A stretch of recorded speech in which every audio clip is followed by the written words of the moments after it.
je me présente à l'état civil, la Cognon Irénée, alias Petit Marteau. Petit Marteau, en fait, c'est le nom d'acteur. C'est un nom d'acteur. Ouais.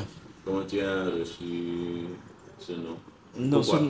et je pourrais pas dire je suis petit, c'est pour cela qu'il a reçu ce nom. Parce que vous savez, en fait, il faut avoir des potentialités maintenant, savoir comment maintenant tu vas essayer d'utiliser ces potentialités.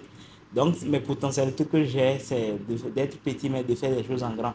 Donc, si je suis un petit marteau, c'est pour l'objectif de ne pas essayer de casser ce que les gens pensent que casser, autrement. Mais moi, l'objectif, c'est de faire des choses en grand.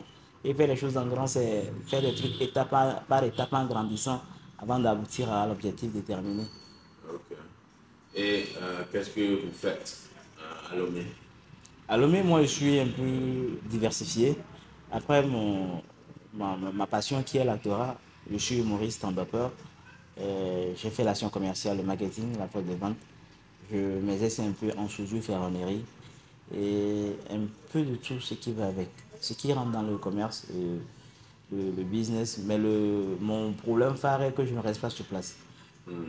J'aime beaucoup plus être dans les petits trucs là. Ok. Et tu peux nous parler de votre enfance? Vous êtes né à Lomé. Oui, moi, mon enfance, je suis né à Lomé. Je suis né à Lomé le 28 juin. Je ne pourrais pas dire beaucoup de choses de mon enfance parce que d'abord, je suis né de petite taille et très conscient de ça. Directement, on m'avait demandé à ce qu'on puisse aller travailler, à ce qu'on puisse avoir la taille, mais mon papa a dit non et moi je peux le dire aujourd'hui merci parce que c'est une plus grâce. Donc l'enfance a été un peu mitigée parce que sorti d'un contraste, se retrouver dans l'autre contraste des personnes qui se disent des personnes valides, de taille normale et te retrouver avec d'autres enfants de ton âge où toi on voit ton âge mais la taille n'avançait pas. D'arriver à un moment donné, tu devais essayer de surmonter tout ça là parce que si tu essaies de te laisser faire, le stress et tout ce qui va avec va t'emporter, mais à toi de savoir. Et ce qui m'a plus aidé dans ce cas est que quoi, l'ironie du sort, quand tout se comprend pour essayer de jouer sur moi, moi je prenais ça pour mettre dans la pagaille. Donc ça m'a aidé à surmonter tous ces trucs-là jusqu'à là. Ok. Et en grandissant, est-ce que vous pouvez dire que à cause de la taille, euh, il y a des étapes ou des choses qui étaient difficiles pour toi? En fait, moi, ma philosophie est toujours que quoi. Vous savez, la difficulté réside dans tous côtés. Que tu sois une personne, une petite taille, une personne aveugle, une personne qui a tous les membres avec toute la taille, bien, peu importe ce que tu es, les difficultés résident à tout niveau. Donc moi je dis, quand les difficultés se présentent maintenant, il faut chercher la solution. C'est en fonction de sa solution, on détermine si la difficulté est venue pour rester ou bien elle est venue à ce que tu puisses trouver un truc à trouver. Parce que on veut toujours à ce que la facilité ou bien le résultat ou bien l'accomplissement vienne de soi. Mais quand ça vient directement d'un coup de magie, c'est que quand tu essaies de... Après, tout ça revient toujours. Mais quand tu as la stratégie, le moyen pour lequel c'est venu, tu as essayé de surmonter. À ce que quand ça vient, tu as trouvé les bels moyens. À ce que tu puisses déjà mettre ces moyens, même si ça ne marche pas. Là, avec la stratégie et l'expérience que tu as acquis, lorsque tu devais avoir ces moyens-là pour résoudre ce problème-là, tu puisses résoudre le problème maintenant, quel qu'en soit le cas. Tu trouveras, même si la solution n'est pas à 100%, au moins tu iras à 60%. Je vois. Et j'ai vu aussi que tu as fait un spectacle, une scène, euh, le fin d'année. Oui, oui, oui. Et j'étais c'est ma première fois que je t'ai vu en En action. spectacle. Et j'ai dit, oh, lui là, il fait tout. Il était partout, producteur, acteur. Ouais, j'ai commencé à produire mes spectacles depuis 2021. J'ai produit mon premier spectacle en 2021. Et après, en 2022, avec l'étape, j'ai essayé de stopper. Maintenant, j'ai repris en 2023. Et cette année aussi, j'ai des formats de spectacle qui arrivent. Mais l'année passée, c'est que je tenais vraiment à lancer ce spectacle parce que c'est un spectacle pour une vision déterminée. Donc, pour avoir une vision sur l'année qui vient, tu dois déjà avoir une base. Donc, la base a commencé l'année passée et cette année, ça continue. Donc, je peux dire la production du spectacle, ce n'est pas un truc qui m'est nouveau. Parce que j'ai déjà essayé de travailler sur beaucoup de spectacles avec des amis, avec d'autres, des producteurs de scène et autres là. Donc, quand moi je vais quelque part, c'est pas parce que je suis venu pour faire. Mais je viens pour faire, pour le faire bien et aussi essayer d'apprendre. Mais quand tu apprends, tu vois directement les étapes, tous les contours que la personne a eu, et tu essaies d'acquérir quelque chose. Et quand tu vas essayer de vouloir faire pour toi, automatiquement, tu fais tout et tout aussi pour que ça donne. Mais c'est qui que quoi? Je ne suis pas comme les autres. Je fais des trucs authentiques. Ok. Et tu fais les spectacles où on t'invite dans les autres pays aussi, Bénin. Oui, et la dernière fois, après mon spectacle le 3 décembre en 2023, après tout directement, j'ai quitté. Hmm. J'étais à Niamey. Quand je suis revenu de Niamey, j'ai fait mon spectacle avec mon ami Grand A du Bénin avant de rentrer au Togo. Tu n'étais pas fatigué? Non, vous savez, quand tu es fier et tu sais ce que tu fais, et quand ça te rapporte un peu, la fatigue vient, mais elle est gérable. C'est comme un homme d'affaires, on dit tu es entre deux avions. Alors que tu sais que quand tu vas revenir, tu as quelque chose qui t'attend. La fatigue, ça vient après. Ouais, Donc ouais. c'est un peu ça, c'est général. Et vous voyez comment vous voyez votre métier, le show business à Lomé, comparé dans les autres pays? En fait, moi, si c'est cette histoire de comparaison, la comparaison n'existe pas parce que chaque pays a sa réalité. Chaque pays a sa réalité. Parce que je ne peux pas dire que le showbiz ivoirien marche plus que le showbiz togolais. Parce que quand je vais en Côte d'Ivoire, bien, j'ai des amis ivoiriens, eux aussi me disent leur réalité. Parce que je suis ici, je pense. Moi, je ne fais que suggérer. Mais quand tu arrives à voir les réalités qui sont là, qui frappent, eux aussi te diront que non, non, non, non, mais tu as oublié de t'atteindre parce que c'est eux qui sont là-bas. Maintenant, moi, je suis au pays, au Togo, je dirais que chez moi, ça ne marche pas. Donc, quand ça, tu es dans ton pays, peu importe ce qui est, c'est dans ton pays, tu essaies de grandir. Maintenant, il faut maintenant essayer de travailler et essayer d'innover et essayer de doser. Et quand tu as de l'audace, de la détermination, quel qu'en soit les cas, même si tu fais ce pas à 100%, au moins tu as essayé et tu es sur de bonnes bases de réussir d'ici au lendemain. Mais si tu dis peut-être qu'en Côte d'Ivoire ça marche, au Bénin ça marche. Moi je disais à mon ami Grand A, après mon spectacle de décembre, que quand je vais venir à son spectacle au Bénin, quel qu'en soit les cas, c'est le Bénin et autres là. Et quand je suis arrivé au Bénin, j'ai été surpris que mon spectacle que j'ai fait au Togo, ce que ça a donné le Bénin, c'est que j'ai vu beaucoup de choses. Alors que moi, je quittais au Togo pour, quand je suis arrivé à Niamey, je suis arrivé à Cotonou, ils me disent c'est à Niamey, à Cotonou, c'est ça. Mais il y a des réalités que j'ai vues après. Il m'a parlé des réalités. C'est là que j'ai dit, quand tu es dans ton pays, il faut essayer d'adapter ce que tu fais à ceux qui sont là et essayer d'avancer. Parce que quand tu quittes aussi pour aller dans un autre pays, c'est là-bas. Tu viens aussi pour t'adapter. Donc tout ça, là, c'est un travail de long haleine. Ok. Et en tant que musique, quand on parle de musique, tu écoutes quel genre de musique? Ou quel artiste? Oui, moi si je parle d'artistes togolais, moi j'aime tous les artistes togolais parce que quand tu fais du bon métier, l'essentiel c'est pas de faire pour plaire, c'est de faire du bien. Parce que ce que moi je dis souvent par rapport à ma carrière aujourd'hui, quand tu es une personne authentique, une personne de vérité, une personne, tu es vite connu. Quand tu fais un truc là, tu impactes, on te voit.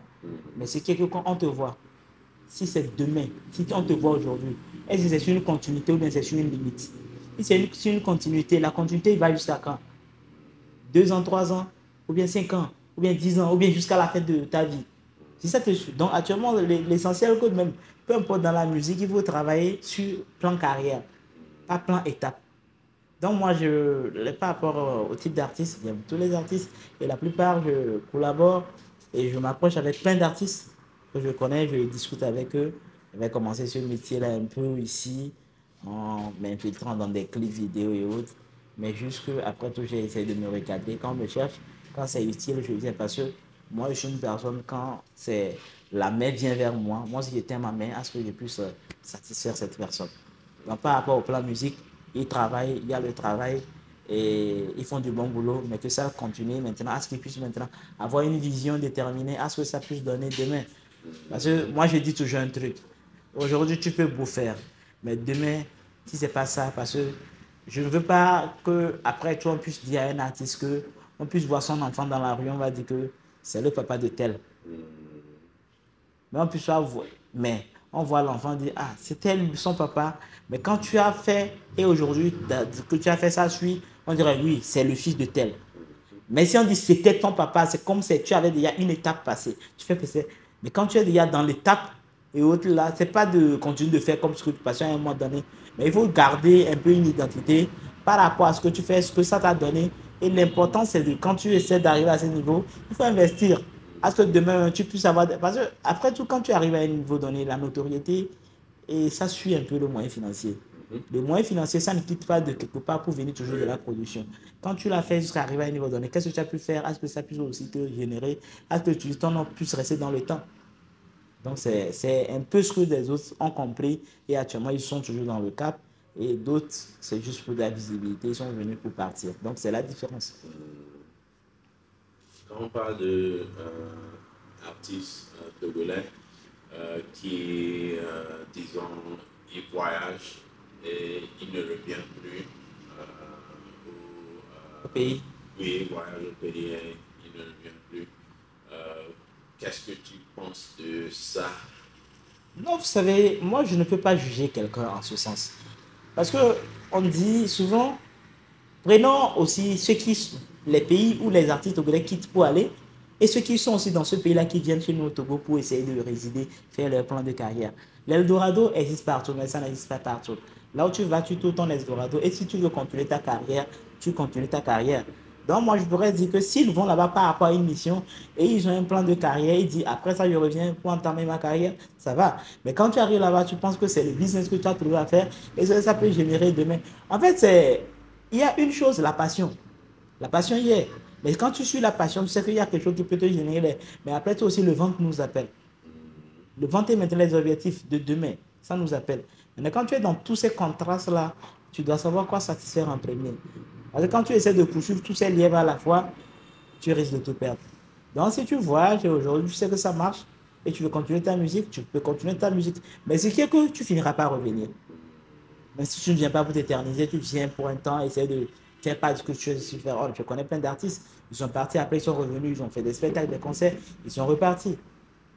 Donc moi, je ne peux pas dire à ce que...